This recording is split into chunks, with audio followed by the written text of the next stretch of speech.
This is the Can't Deposit Excuses podcast, a show where we talk with motivated people about how they've left excuses at the curb and are on their journey to success.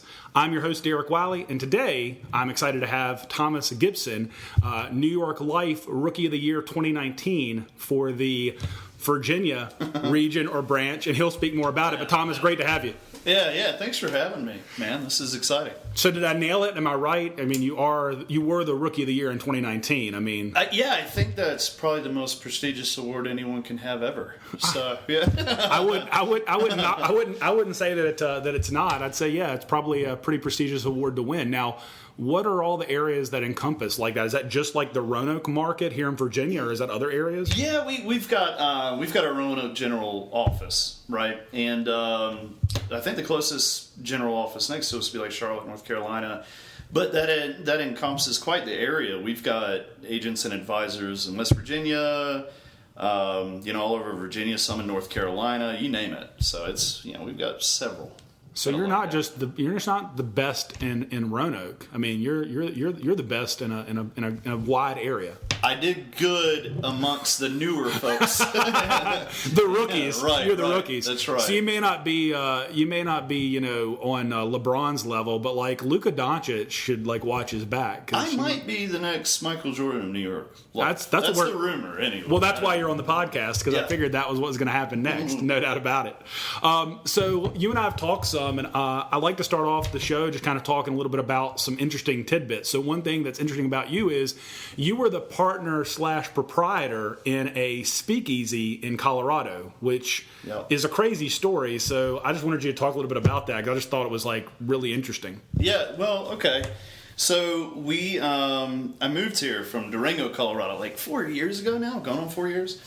And in Durango, Colorado, ski town, I had this crazy idea that I wanted to open up a Prohibition-style speakeasy.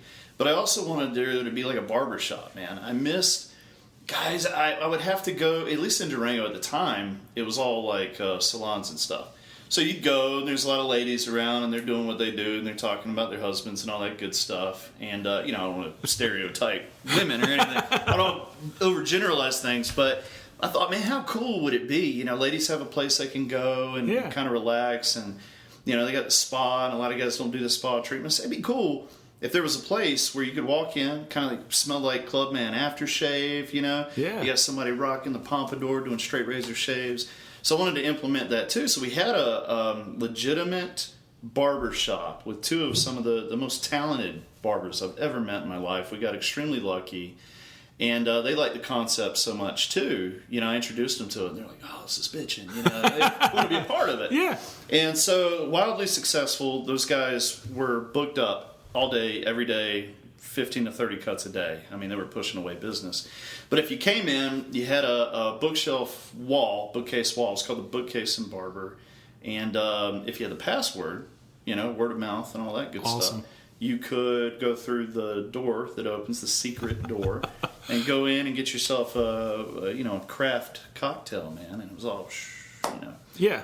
So very cool, because that way, it's not like, this thing that's just advertised that everybody knows about. Like, you had to be in the know to know about this. And I'm sure that people had to get turned away from time to time. Quite a bit. It wasn't a huge location. We didn't want to be the place that was like, the bar at 2 o'clock in the morning, everyone's butt to elbow and that sort of thing. We wanted to be like, hey, if there's a seat, you can have it. Otherwise, we don't want this thing packed, because you might wait 10, 15 minutes for a drink. Yeah. It's fresh squeezed, made to order. And so we would often, there was this one time, I remember this guy said, he came in and he said, "Look, this is the fourth time I've tried to get in here and I've been turned away. I'm not coming back." And I was like, "You'll come back. You'll come back." Yeah, and that elusivity, I think, was part of the appeal. Something, not everybody can get in there. Not every Tom, Dick, and Harry can just walk in and be a part of it. So when you did, you wanted it more at that point. Yeah. Then you get in there and it's an experience, and even if you're not having a great time, you're going to make yourself have a good time. That's awesome. It took 4 tries to get in there. That's awesome. And as a lover of fine whiskey myself, I thought this was sweet tea. It might be. Okay. I don't know. For visual reference, it's going down very smooth. Yeah, that's for visual. No one knows that this isn't sweet. Just like the movies. Just like in the movies. Props. We'll call them props. The viewers and the listeners will never know. It's a very believable prop. Yeah. So let me ask you this. Kind of a weird transition, but obviously you go from living out in Colorado, having this, just what sounds like a phenomenal place to go and visit. If I'm ever in Durango, Colorado, I have to check it out, unless maybe one of these days we'll have a version of what you had there here. But what brought you to New York life? Like, what got you into the life insurance business? Like, how did you make that transition? Yeah, so to make a long story short, my mother had just passed. I was still in Durango, Colorado. Her health declined really quickly, and my father wasn't in the best of health. And so that it all became real, death in general and family, and they were in North Carolina where I grew up. And I said, I told my wife, I said, look, we need to get closer to North Carolina because I don't think we got a lot more time. Well, my father passed, 6 months ago now, something like that. And so I hit the nail on the head. I was right. So we came out here, and I was looking for a new career path that would allow me to pay the bills, but also look at the guy staring back in the mirror and feel good about the things I'm doing. And so in the field, New York Life being the number one mutual life insurance company, I am registered. I'm a registered rep, full financial advisor, all that stuff. But I like the approach that we take. Any Tom, Dick, and Harry say, look, man, I heard Bitcoin's doing good. I got 10 grand. Here, throw it down. Let's roll the dice. Like, look, man, let's pump the brakes because, you may have $10,000, but you don't have anything in the bank. You have no savings. You got a $300,000 mortgage. God forbid something happens to you tomorrow. What are you going to do? So your career, your income is the foundation along with life insurance, right? So let's set up the protection first, and then we can build from there. Let's talk about your retirement planning, what you can set aside, But if you give me $10,000 today, something happens tomorrow, I'm lucky if I can give you that $10,000 back. It might be locked up in something, Let's protect the people that you love and the things you care about first. And then we're going to set you up for success. So everything we do at New York Life is very controllable, very intentional. Yeah. And you need your safe money, man, your guaranteed money in addition to your all that rolling the dice and market volatility and stuff. The market's a beautiful place, by the way. Yeah, absolutely. Absolutely. Yeah, that's awesome. I mean, I think you nailed it right there. I mean, obviously there's a place for taking some risks, taking some chances. You're not going to get anywhere. I mean, obviously you made a big change of scenery coming out from Colorado and having this business and then coming out here and starting over and doing something new. That's a risk to take, but it's also nice to have some type of something solid that holds you down, that kind of keeps you grounded. And maybe that is, what you do now is kind of talking to people about both aspects, not only being able to look at the future down the road in terms of, hey, take some risks, take some chances, because you might have some big wins. But at the same time, we need to also look at what can we do to have some type of guarantees or some type of stability where, we don't have all of our dollars in, the next cryptocurrency. We have some stuff on the side so that we know there's going to be a future there that's, maybe a little bit more conservative in nature in some aspects. But a good financial plan, I'd say, is balanced, and you got to have a little bit of all those things. One thing about it, if you insure your assets and your loved ones, right, and your income, that's the biggest thing, because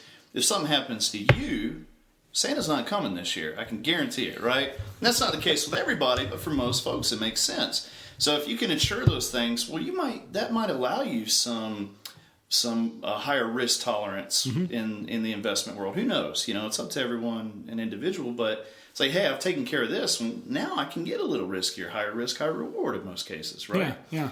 And so, but everybody, and it's very important that we have auto insurance. If we get in a car accident or something happens, that's tough. That you don't want to come out of your pocket for that. It's very important that we have home insurance, right? Things happen in our home. Hot water heater burst just happened to me, right? Yeah. House burns down, whatever the case might be. You want to insure those things. Those are all if insurance. If something happens, this is when insurance. Man, this is the most highly anticipated event in everyone's life. It's going to happen, whether we like it or not. Now, me being the death and taxes guy, a lot of people, they push me off. Yeah. I don't want to had that conversation today. I get it, but imagine if you had it and we set you up. The next day, you're going to feel that much better about things, man. Yeah. You know? Yeah. So that's all it is. Yeah, and in the industry that I operate in, when I'm not hosting this podcast, obviously a lot of the things that I deal with, certainty is not there. You don't know if those things might or they may not happen. But in what you deal in, you deal in certainty. The thing that you're trying to offer protection to people on is something that's definitely going to happen to them. Well, I wanted to kind of transition and say, obviously you're highly successful at what you do. I think the award that you won in 2019 proved that you're very good at what you do. You obviously have the ability to connect with people almost immediately, build that rapport, and people trust you to help guide them and give them direction. I guess one thing that I'd want to ask you as someone that's successful, and that's part of what the Can't Deposit Excuses podcast is all about, is what's one thing that you wish you would have known before you embarked on this journey in life insurance? If you could go back and talk to Thomas of a few years ago, what's something that, you look back on now and you say, man, I wish I would have known this at the time. And if you could talk to maybe a future person in your industry or some other industry, you'd say, hey, this is what you've got to focus in on. Because if I could go back and talk to myself, this is what I would have said. Yeah. I often say this. It's like, if I knew 10 years ago what I know now, oh man, I'd be set up so much better. However, that knucklehead 10 years ago probably wasn't going to listen to me. It's true. I knew everything 10 years ago. It took having a kid and a mortgage and everything else to sort of let reality hit. But I think if I were able to go back and talk to me in the past, I would say, look, run with it, man. Enjoy life and set yourself up for success. Have fun with it, whatever you're doing. So I wasn't enjoying what I was doing then. I just thought career driven. This is something where I dig it, man. I educate folks. That's all I do. There's no obligation to do business, but I feel good about it. And I'd say most 99% of the people I meet, I like them. Yeah. There's always going to be that one person, man. It just... it's inevitable. It's inevitable. It is, as much as I want you to like me and I want to like you, you're just not allowing it to happen for whatever reason. So, but, I enjoy meeting folks, and I would say, look, keep the positivity. That's a big thing. Negativity will do crazy things to you. Your health, your overall demeanor, and your presence, this energy you put off.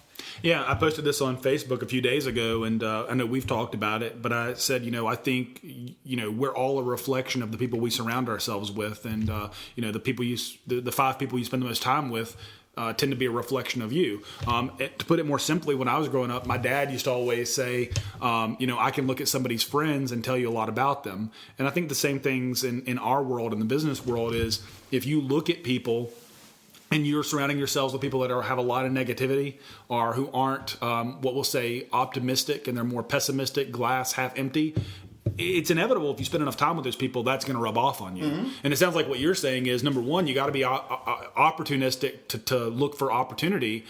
You've also got to be someone that's not only looking for the positive and the opportunity, you also got to find something that makes you want to get up in the morning and do that thing. And you, like you said, I love what I do. And, if you're, I guess, in a situation where you don't love what you do, you're probably going to have a hard time finding success at it, because, you need that drive to get you up out of bed every morning to go out there and try to, take on the world and have success. Yeah, that's right. Yeah. Yeah, oh, God, I got to get up and do this thing. No, man, I wake up and I'm like, it's good. I woke up today. I'm alive. Well, that's a great thing, especially in your business. That's the number one thing. As long as you're doing that, you can keep focusing. I tell folks, I woke up alive, man. So I'm on the right side of the daisies. It's a good day. There you go. Well, let me ask you this. It's kind of going to piggyback off of what we were just talking about, but has there ever been a time when you thought maybe, I'm not cut out for this? Maybe, a time where you doubted yourself, or thought well, maybe I'm not cut out for this industry. I mean, has ever had a time when doubt did start to creep in? Yeah, I think so. And for folks starting in this industry, especially, I'll say, look, it's not all butterflies and candy canes and all the sweet stuff, right? It's a difficult industry, your industry and mine, and the financial industry, right? If it was easy, anybody would do it. Yeah. It's not easy. It's simple, okay? I'll say it's simple, but it's not easy. Oftentimes, I am, we do cold calling, despite the fact that we don't necessarily want to and stuff. And so I don't think anyone wakes up and says, oh, yeah, I can't wait to call 50 strangers today. You know what I mean? Yeah. It's just a part of the deal. And when you call folks,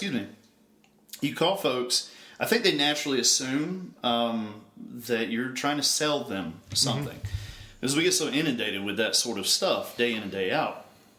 Whereas I'm not. I'm trying to educate you. I'm just trying to help you. And what you do with that education is entirely up to you. I don't sell a thing. I do not sell a thing. The only thing that I sell is the appointment. Yeah. If we can just carve out 20, 30 minutes and have a casual, candid conversation, I think you'll feel much better in the end, right? Well, that takes time to get to a point where you've established a book of business and maybe you have residual income, whatever the case might be. It is not easy. It was peaks and valleys, man. Yeah. And it will be for anyone. I don't care how good you are. Yeah. There was months where I was like, God, how am I going to pay my mortgage and feed my kids? And as the man of the house, the father, you're like, what a disappointment,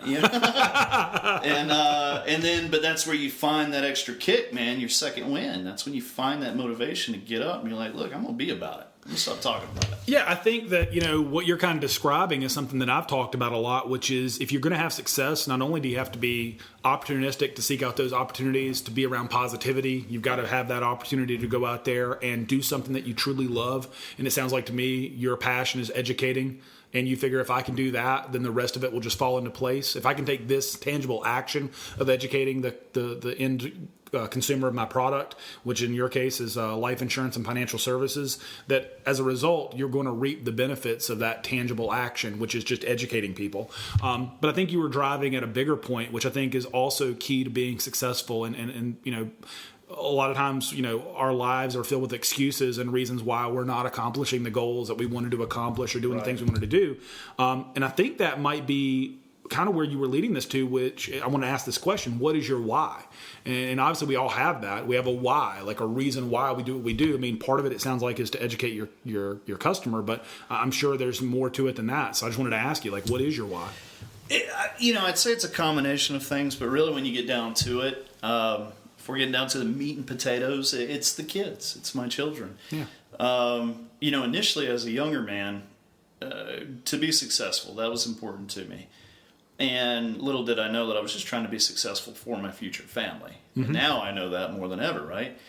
But yeah, I came straight out the trailer park, and we were on the weekends. We were literally dumpster dive outside of the Family Dollar. That was like our Walmart. It was a sizable Family Dollar. They had a lot, right? And so we'd go back there, and man, we found all kinds of stuff. Found a stethoscope one time. It was a big day, and we had a lot of fun doing that, but I'm like, man, I kind of want to set something else up for my children without allowing them to be soft. Yeah. Right? That's the biggest thing. It was such first world problems. Like you said, negativity. My garage door key opener doesn't work. Damn it. Ruin your whole day if you let it, Yeah. It's like, man, that's such a first world problem. Yep. And we're spoiled. And I'm trying to establish good things for the future, for our children, for my children specifically, but without allowing them to be spoiled.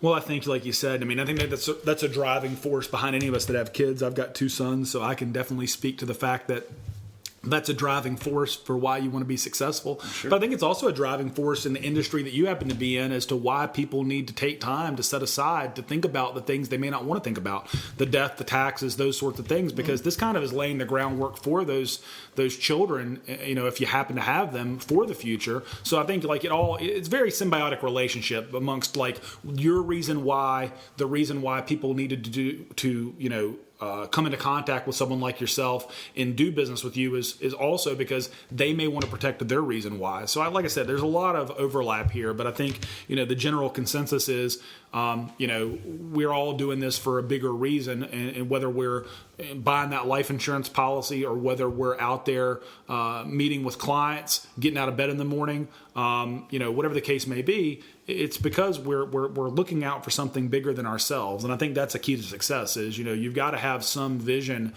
of your future that's maybe bigger than the now. And if you have that, that's a good reason to get up every morning and do what you do. It's also a good reason to get up in the morning and schedule a meeting with you to get up and try to meet that head on.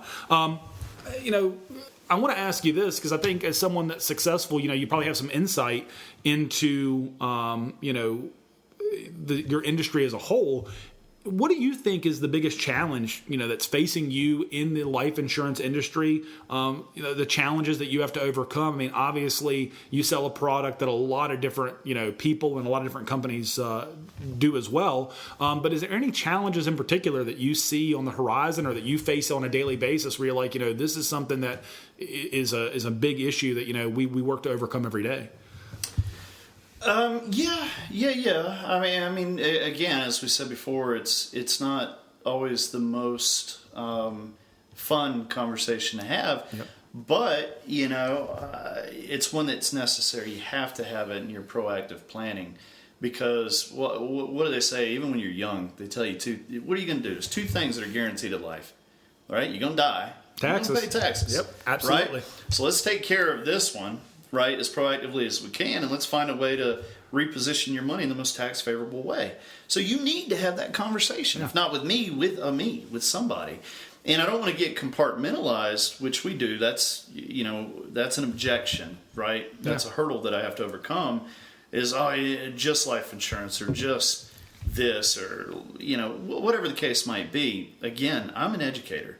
Yeah. I don't take your information like, I need $50,000 life insurance. Okay, sure. Spit it out to 12 people, right? Hoping to get some sort of feedback. I am going to go in and get really granular with it and find out, all right, what is your actual need? And the words are going to come out of your mouth, all right? We're just going to ask some questions. It's going to shake you up a little bit, get you uncomfortable, and we're going to have some fun with it too, right? There's no reason why we can't. But in doing so, you'll walk away from it knowing, okay, I actually have a need for this right now. I know my need. You got the problem. How do we take care of it? Yeah. Right? Yeah. So I'll give you some options. Let you make an educated decision.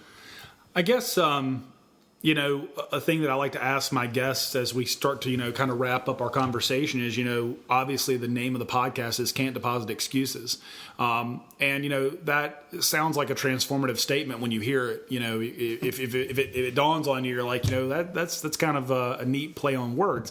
I wanted to ask you, what does that phrase mean to you? What does Can't Deposit Excuses mean to you when you hear it? For me, it's accountability. That's you literally have it on your wall, and I dig it, man. I love it. It's some folks have a vision board, maybe they have a combination of things, but it's all to remind you. It's so easy to sleep in an extra hour or not get up and make that extra phone call. You know what I mean? I made all my phone calls. I hit my goal today. That's my tangible goal. I'm gonna do one more. Yeah. You got that thing. No excuses. Okay. Well, my hands aren't broken. I can pick up the phone. Yeah. Why not do that one more? Why not make it happen? Everybody's got excuses. I got some good ones. Yeah. Real good ones. Nobody cares. Nobody wants to hear it. At the end of the day, if I can't feed my kids, they're looking at me hungry. They don't care about my excuses. Yep. Nobody does. Yep. I think we've talked about it, and I've said this before. I think, one of the issues that we all face is it's really easy to get comfortable. And when you're really comfortable in life and when things seem to be going well for you, that's when we kind of let stagnation enter and the excuses can start to creep in there where we're like, hey, I've got a good rationale or reason not to do that. Because you know what? I did eat a good steak dinner last night. My kids are well fed. My house is nice. But, I've said this time and time again, are you actually fulfilling your life in the life that you're in the way that it currently sets? Are you content with that? And if you're content with it, that's fine. But do you really feel that you're living up to your full potential? Like, are you getting the most out of your life and out of your, your business? And so, Can't Deposit Excuses, obviously, as you nailed it, it's essentially the idea that, one more phone call, one more cold call, one more meeting, one more appointment. Because at the end of the day, when we look back on our lives, I've said this to people, I don't want my excuses to fit into, a 100-page journal. I'd like them to be on maybe like a 3.5-inch index card, and because I think we're all going to have them. Right. But I'd like there to be a lot less of them than if I didn't make that attempt to try to overcome those objections and just really live that mantra of excuses are out the window. It's really me at the end of the day that makes the decision as to how successful I end up becoming. So, yeah. And look, I'm not knocking. Some folks get to a level that they've deemed successful. Yep. Whatever that case is, breaking 6 figures, or maybe it's not a money thing. Maybe it's I've paid off my mortgage, or whatever the case might be. If that is your level of success, that was your goal, and you achieved it, and you're happy, awesome. Yeah. I don't know that I'll ever be.